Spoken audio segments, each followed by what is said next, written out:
నమస్కారం. నా పేరు తేన్మొయి. కేబీఆర్పురం విలేజ్, పుత్తూరు మండలం నుంచి మాట్లాడుతున్నాను. మా నాయన ఇటుక రాళ్ళు బట్టిలో పని చేస్తూ ఉన్నాడు. ఆయన పనికి ఎలా పోయినాడంటే, మా నాయనకి కొన్ని అడ్వాన్స్ అనేది డబ్బు కొన్ని ఒక 5,000 ఇచ్చి, మా ఫ్యామిలీలో మా అక్క, మా అన్న, మా చెల్లి, నేను అందరూ ఉండేవాళ్ళము.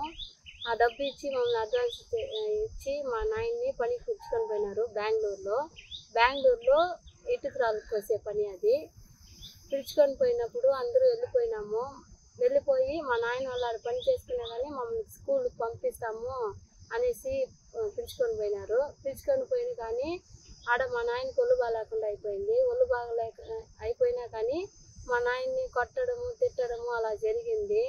ఎందుకు ఇలా కొడతారు తిడతారు, ఒళ్ళు బాగున్నప్పుడు పని చేస్తాం కదా, ఇప్పుడు ఒళ్ళు బాగలేదే కదా, అందువల్లే కదా మేము పని చేయలేకపోయినామని మా నాయన అడిగితే, ఏమిరా డబ్బు తీసుకున్నావే అప్పుడు తెలియదా నీకు, అడ్వాన్స్ ఇచ్చినామే ఊరికా, నువ్వు ఎట్టున్నా పని చేయాలని మా నాయన హింస పెడతా ఉంటే, మళ్ళీ మా నాయన చూసి వాళ్ళు కొట్టేది తిట్టేది చూసి మేము పని చేస్తాము సార్, ఎందుకు మా నాయన్ని కొడతారనేసి చిన్నపిల్లలైనా మేము 7th 8th 9th అలా చదివే వాళ్ళము అందరూ. అప్పటికి మేము ఆ పని చేసినాము.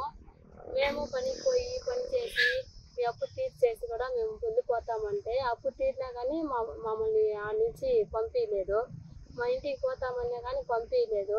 సరిగా అన్నం ఉండదు, వేసుకునేదానికి గుడ్డలు ఉండదు. తెల్లారి 4 గంటలకి 3 గంటలకే లేయాలి.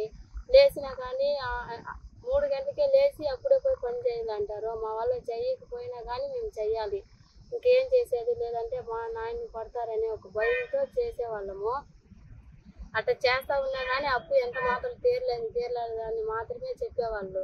కానీ అప్పుడు కొంతమంది అధికారులు వచ్చి మమ్మల్ని చూసి, ఎప్పటి నుంచి ఇలా పని చేస్తూ ఉన్నారు, చిన్నపిల్లలుగా ఉన్నారు, మీరు ఏం పని చేస్తారమ్మా, ఇది ఎందుకు వచ్చినారు అని అడిగేటప్పుడు, మేము పనికి రాలేదు సార్, మా నాయన మా అమ్మ మా అక్కళ్ళు అందరూ వచ్చేవాళ్ళు, వాళ్ళు ఒళ్ళు బాగలేదనేసి మమ్మల్ని కూడా కొట్టి తిట్టి పని చేపిస్తారు, చేయకపోతే కొడతారని చెప్పినప్పుడు, ఇలా చేస్తారా, సరే మీరు బాధపడకండి, మిమ్మల్ని అధికారికి తెలియజేసి మేము విడిపిస్తామనేసి కొందరు అధికారులు వచ్చి మమ్మల్ని ఆడ నుంచి పిలుచుకొని వచ్చేసి మళ్ళీ జైల్లో వేసినారు. వాళ్ళని జైల్లో వేసి కానీ మా ఇంటికి వచ్చినాక మా ఇంటికాడ వచ్చి మమ్మల్ని బెదిరించినారు, మీరు ఇలా చేసేసి వచ్చినారా, ఎప్పటికైనా మిమ్మల్ని లాక్కొని పోతాము అని చెప్పి మమ్మల్ని దౌర్జన్యం చేసేవాళ్ళు.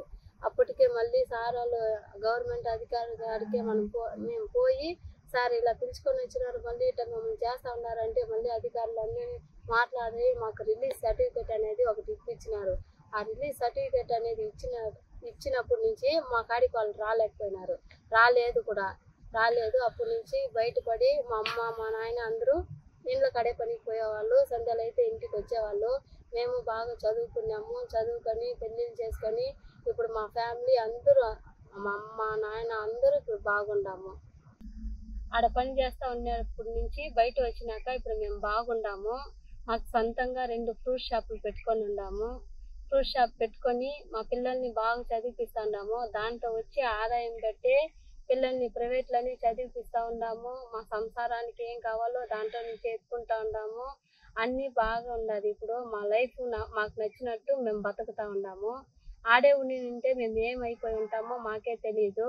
కానీ ఇప్పుడు మంచిగా ఒక కుటుంబంగా ఉండి ఊరికి భయపడకుండా మన కష్టం మనది, మేమే కూలీలము, మేమే ఓనర్ము, అట్లా ఉండాది.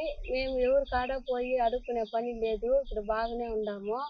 కానీ మనం బాగానే ఉన్నా కానీ మనలాగా కష్టపడే వాళ్ళు ఎంతమంది ఉంటారు, వీళ్ళ కోసం మనం ఎలా చేయాలి, మనం అయితే ఎవరో చూసినారు మనల్ని పిలుచుకొని వచ్చినారు, మనలాగా ఎంతమంది ఎవరికి తెలియకుండా అధికారులకు తెలియకుండా ఇలా అడ్వాన్సులు తీసుకొని ఇలా చేసేవాళ్ళు ఎంతమంది ఉన్నారు, వీళ్ళని కనబట్టేది ఎట్టా, వీళ్ళని బయట తెచ్చేది ఎట్టా అనేసి నాకు ఒక ఆలోచన ఉండేది. అప్పుడు మా షాప్ కాడ ఒకరు వచ్చి బాధపడతా ఉంటే, మా కర్మ వీళ్ళ కాడ ఎందుకు చెయ్యి జాపినామో ఇలా బాధపడతా ఉన్నాము, మన ఒళ్ళు బాగాలేదంటే కూడా ఒక్కరోజు వదలదని ఒక ఆయన మా అంగిడి కాడ బాధపడతా ఉంటే, అప్పుడు మేమున్న రోజులు మాకు గుర్తొచ్చింది. మనం కూడా ఇలాగన్నా కష్టపడినాము, ఇలాగన్నా ఉన్నాము, మన నాయన్ని కూడా ఇట్టదాన్ని చేస్తా ఉన్నాము, మా అమ్మని ఇట్టదాన్ని కొడతా ఉన్నారు, అలానే కదా వీళ్ళు ఇంకా ఇబ్బంది పడే వాళ్ళు ఉన్నారు. పెట్టి చాకిరి పని అనేది చేయిస్తారు. డబ్బు లేని వాళ్ళని తెలుసుకొని వాళ్ళని పిలుచుకొని వచ్చి వీళ్ళకి ఏదో అంత ఇంత ఇస్తే దాన్ని తినేసి పడుంటారు, దాన్ని తీసుకొని గమ్మునుంటారు. అనేసి ఒక మనిషికి ఒక రోజు కూలి 500 అంటే 200 ఇవ్వడము, 300 ఇవ్వడము ఇలా చేసి వాళ్ళ కాడే బానిసగా పెట్టుకుంటారు. అప్పుడు నేను అనుకున్నాను, మన వల్ల వీలైనంత వరకు మనం సహాయపడాలి. ఆ రోజు అధికారులే కదా మనల్ని వచ్చి పిలుచుకొని వచ్చింది. ఇప్పుడు మనం ఏం చేద్దాము? అలా ఎవరైనా కష్టపడతా ఉంటే డైరెక్ట్ సార్ ఇలా చోట్ల ఇలా ఇబ్బంది పడతా ఉన్నారు సార్, వీళ్ళని కాపాడండి సార్ అని పోయి అడిగితే వీళ్ళు చేయకుండా పోతారా? చేస్తారు కదా అనేసి ఆ రోజు నేను నిర్ణయం తీసుకున్నాను. ఏడన్నా తెలిసిన వాళ్ళు ఉంటే ఎవరైనా ఇబ్బంది పడతా ఉంటే వాళ్ళని చూసి, మీరు ఏం పని చేస్తారు, మీరు ఎంత జీతం ఇస్తారు, మీకు ఇంటికి పోయేదానికి వచ్చేదానికి మిమ్మల్ని పంపిస్తారా, మీరు బాగానే ఉండారా, ఏదైనా మంచి చెడుకి పంపిస్తారా అని, ఆహా లేదు, మేము ఎవరైనా ఇద్దరు ఈడే ఉండాలి, ఇద్దరు ఇంటికి పోవాలి, లేదంటే ఒకరు ఈడ ఉండాలి, ఒకరు ఇంటికి పోయి రావాలి, అలా చేస్తారు, ఒకేసారి మమ్మల్ని ఇంటికి పంపిరు అలా చెప్పేది, అలా బాధపడేది. అప్పుడు నేను చూసిన దాంట్లో ఒక కాలనీ నేను ఇట్టే ఉంటే కష్టపడతా ఉంటే వాళ్ళని పిలుచుకొని పోయి అధికారిని, పోలీసు వాళ్ళని, ఎంఆర్ఓ, విఆర్ఓ వాళ్ళని చూసి, సార్ ఇలా చోట్ల ఇలా కష్టపడతా ఉన్నారు సార్, మీ వల్ల అవుతారు సార్, మా వల్ల అంతా అవ్వదు, మీరు వచ్చి వాళ్ళకి ఏదైనా సహాయం పడవచ్చు సార్ అని చెప్పి వాళ్ళని పోయి అధికారులకు తెలియజేసి పోయి వాళ్ళని పిలుచుకొని వచ్చినాము. అధికారులు ఆ రోజు నన్ను ఎంకరేజ్ చేసినారు, మంచి పని చేసినావమ్మా, అమ్మ మనం చేసింది మన కష్టపడే వాళ్ళని విడిపించాలి, తెలిపియాలి అనేసి నా మైండ్లో ఉండింది. అది మంచిగానే జరిగింది కదా, ఇంక మీదట మనము ఇదే పనిగా ఉండాలి. నేను మా ఇంటి అంగడి కాడ పెట్టేసి కూడా నేను అలా పోయి చూడడము, ఎవరు ఏం బాధపడుతున్నారో, పిల్లలు స్కూల్కి పోతున్నారా లేదా, దీంతో వచ్చి మాలాగా కష్టపడే వాళ్ళు, మాలాగా ఎస్టీ వాళ్ళు, ఎస్సీ వాళ్ళు ఎక్కువ దీంట్లో వాళ్ళని విడిపించాలనేసి చాలా మందిని విడిపించినాను.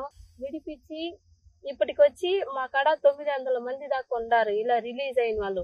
ఒక గ్రూప్ గా చేర్చి ఆ గ్రూప్ కి జీవన్ జ్వాల అనే ఒక పేరు పెట్టి, జీవన్ జ్వాల అంటే వెలుగు ఇవ్వడము, మనలాగా చీకట్లో ఉండే వాళ్ళు వెలుతురికి రావాలనేసి దానికి మేము జీవన్ జ్వాల అనే ఒక పేరు పెట్టినాము. ఆ జీవన్ జ్వాల అనే గ్రూప్ లో ఒక మెంబర్ గా ఉన్నాను. ఆ మెంబర్ తో ఉంచి ఒక లీడర్ గా వచ్చినాను. సార్ మేము వచ్చి ఇలా ఉన్న వాళ్ళము, ఇలా బయట పడినాము, మేమంతా రిలీజ్ అయిన వాళ్ళము, మాకు న్యాయం జరగాలి, మాకు మంచి చెడు జరగాలి, ఆధార్ కార్డులు లేవు, మాకు రేషన్ కార్డు లేవు, ఓట్ కార్డులు లేవు, పాన్ కార్డు లేవు, అలాంటిది ఏమంటేనే మాకు తెలియదు సార్, ఇదన్నీ మాకు మీరు చేయిపియాలి. మాకు అప్పుడు ఏమైందంటే, వీడు ఏందమ్మా ఎందుకు ఇంకా ఇలా ఉన్నారు, ఇది లేదని మేము చెప్తే చేస్తాము, మీకు మేము ఖచ్చితంగా చేయిస్తాము అనేసి చేసినారు.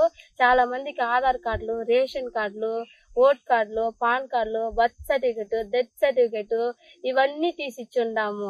అలాగా కష్టపడుతూ ఉంటే వాళ్ళందరినీ విడిపించడము, చేయడము చాలా చేస్తా ఉన్నాము. ఈ వీడియో చూసే వాళ్ళందరూ, గవర్నమెంట్ అధికారులందరూ మాకు సపోర్ట్ చేయాలి మనస్ఫూర్తిగా కోరుకుంటా ఉన్నాము. థ్యాంక్స్.